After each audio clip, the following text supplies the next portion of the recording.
반갑습니다. 21일 화요일 새벽 하나님께 올려드립니다.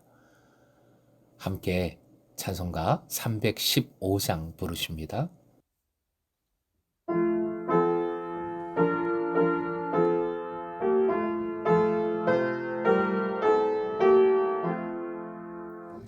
내 주 되신 주를 참 사랑하고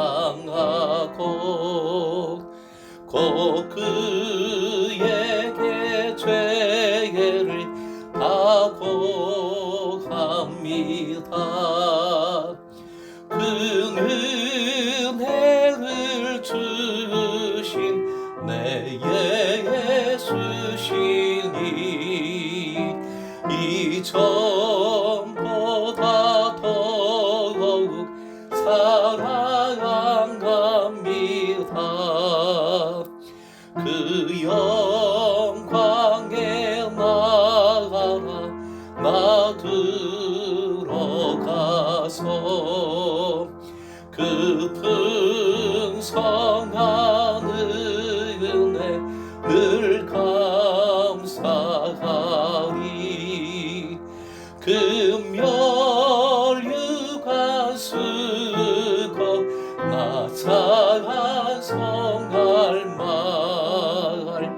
이전보다 더욱 사랑합니다.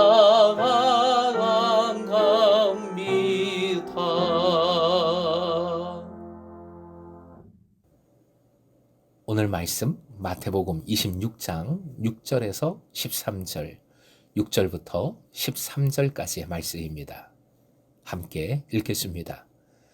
예수께서 베다니 나병 환자 시몬의 집에 계실 때에 한 여자가 매우 귀한 향유 한 옥합을 가지고 나와서 식사하시는 예수의 머리에 부으니 제자들이 보고 분개하여 이르되 무슨 의도로 이것을 허비하느냐, 이것을 비싼 값에 팔아 가난한 자들에게 줄 수 있었겠도다 하거늘 예수께서 아시고 그들에게 이르시되 너희가 어찌하여 이 여자를 괴롭게 하느냐, 그가 내게 좋은 일을 하였느니라.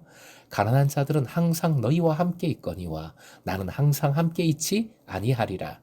이 여자가 내 몸에 이 향유를 부은 것은 내 장례를 위하여 함이니라.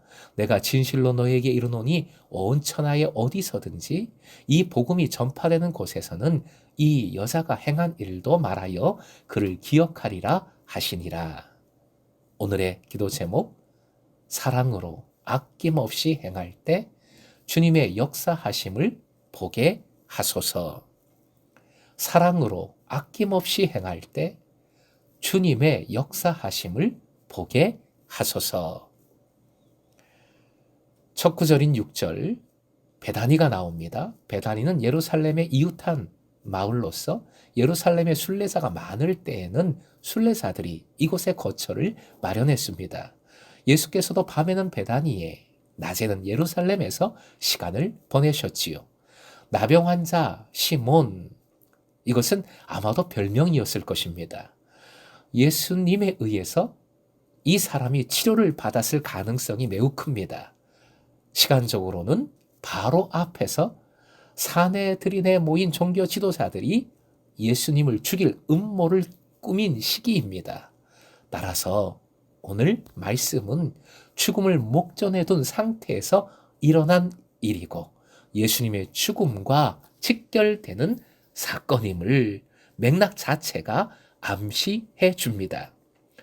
7절, 옥합은 한 번 사용할 만큼의 향수를 담을 수 있는 작은 병입니다. 병 자체가 매우 귀한 값어치를 하지요. 또 매우 귀한이라는 표현이 나오는데 매우 비싼이라는 뜻입니다. 향유를 손님의 머리에 바르는 것은 손님에 대한 존경의 표시였습니다.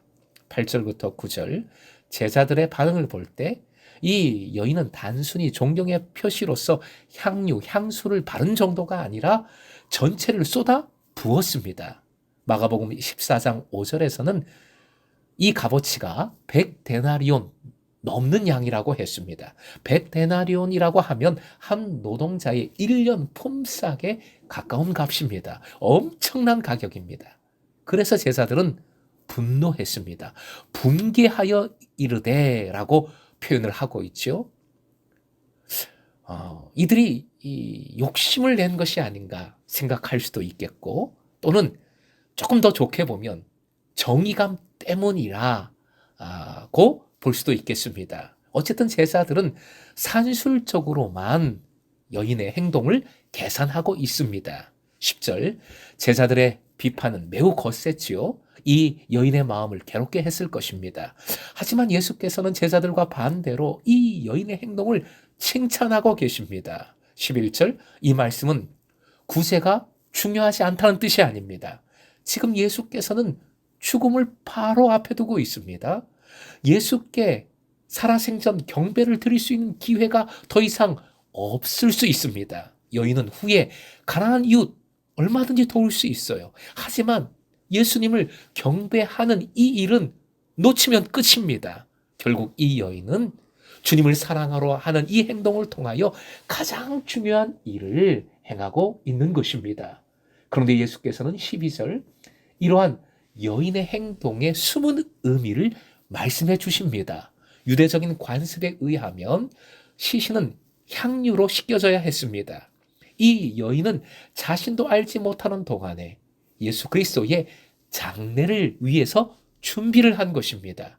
결국 13절, 예수께서는 그 누구에게도 한 적이 없었던 칭찬을 이 여인에게 해 주십니다. 특히 여기에서 예수께서는 복음과 이 여인의 행동을 연결시키십니다. 이 여인의 행동은 복음의 핵심을 보여주는 행동임을 명백히 말씀해 주신 것입니다. 본문의 여인에게는 예수께 대한 끓어오르는 사랑이 있었습니다. 그래서 그녀는 향유를 머리에 바르기만 해도 될 일을 사랑의 감정에 복받쳐서 향유를 모두 쏟아 부어버렸습니다. 제자들은 여인의 행동에 분을 내고 비판을 했습니다. 어마어마한 값어치의 이 향유를 어떻게 이렇게 허비할 수 있느냐, 야단을 친 것이지요. 경의를 표한다고 하더라도 향유 몇 방울이면 충분하기 때문입니다. 나머지는 가난한 사람에게 나누어 준다면 얼마나 좋은 일을 많이 할 수 있겠습니까? 추측컨대 제자들은 예수님과 함께 다니면서 예수께서 가난한 사람들을, 작은 자들을 얼마나 깊이 사랑하시는지를, 아끼시는지를 잘 알고 있었을 것입니다. 제자들은 이 상황에서 예수님의 마음에 들기 위해서 앞을 다투어 분을 내면서 가난한 사람 편에 선 것처럼, 작은 자를 위하는 것처럼 행동했었을 것이라 추측해 볼 수 있습니다. 사랑하는 금성의 제자 여러분, 교회에서도 당연히 낭비, 허비는 절대 안 되지요. 교회는 성도의 헌금으로 모든 사역과 운영을 이루어 가므로 재정의 사용에 있어서 반드시 두려운 마음으로 절약해야 합니다. 아껴 써야 합니다. 낭비가 없어야 하겠습니다. 그런데 맞는 말이지만 여기서 반드시 주의해야 할 것이 있습니다. 역시 우선순위의 문제가 여기에 있다는 것이지요. 하나님께서는 아낌없이 주시는 분이십니다. 앞뒤 안 가리고 무조건 내어주시는 분이십니다.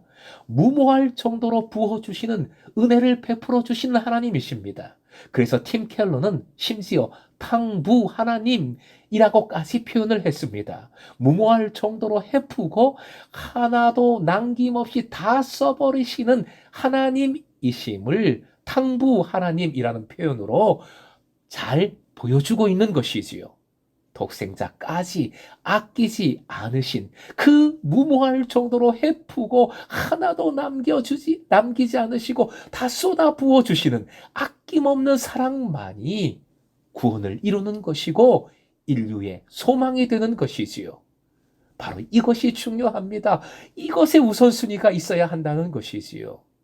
무조건 전략만 한다면, 그래서 이 사랑에 가리워진다면 교회는 교회가 아니게 되는 것입니다. 사랑하는 금성의 제자 여러분, 사랑은 허비하게 하는 특징을 가지고 있습니다. 모든 것을 내주는 것이, 모든 것을 주고 싶어 하는 것이 주님의 사랑입니다.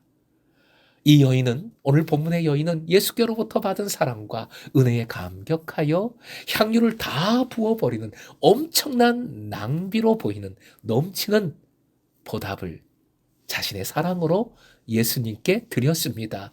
엄청난 경배이지요. 이 행동은 복음에 감격하여 드리는 최고 사랑의 행동으로 예수께서 칭찬하셨습니다. 예수를 만난 사람 가운데 이만한 칭찬을 들은 사람이 없지요. 이 여인의 지극한 사랑은 자신도 모르는 사이에 예수 그리스도의 장례를 위해서 준비를 한 그런 사랑이었기 때문입니다. 허비하는 사랑, 낭비하는 듯한 사랑이 오히려 기적을 일으킴을 이 사건은 보여줍니다. 여인의 낭비와 허비가 오히려 하나님의 사랑을 보여주고 있는 것이고 이것이 복음이다. 주님은 말씀해 주셨습니다. 사랑하는 금성의 제자 여러분, 오직 사랑이 이끄는 대로 행했던 여인과 계산적인 행동을 했던 제자들이 극명하게 대조를 이루고 있습니다. 하나님 앞에서 여러분의 행동은 지금 어떻게 이루어지고 있습니까? 사랑에 의해서 이끌리고 있습니까? 아니면 계산적으로 치밀한 계산으로 행해지고 있습니까? 사랑이 먼저입니까? 아니면 절약이 먼저입니까? 계산과 절약은 아무리 치밀하다 할지라도 그저 인간적 수준의 결과를 만들어낼 뿐입니다. 좋은 일을 만들어도 그냥 인간적인 결과일 뿐입니다. 하지만 아낌없는 사랑은 결코 낭비되는 것이 아니라 사람의 생각을 완전히 넘어서는 결과, 즉 복음의 능력, 하나님의 역사하심이 만들어내는 놀라운 기적을 일으키게 되는 줄로 믿습니다. 아낌없이 부어주시는 주님의 사랑을 받은 이들로서 금성의 제자들은 먼저 그저 아끼려고 하는 것이 아니라, 아까워하는 것이 아니라, 계산적으로 움직이는 것이 아니라 어떤 상황에도 먼저 사랑이 시키는 대로 아낌없이 사랑하여 주님께 칭찬받으며 놀라운 복음의 능력을 이루어 가시길, 경험하시길 주님의 이름으로 축원드립니다.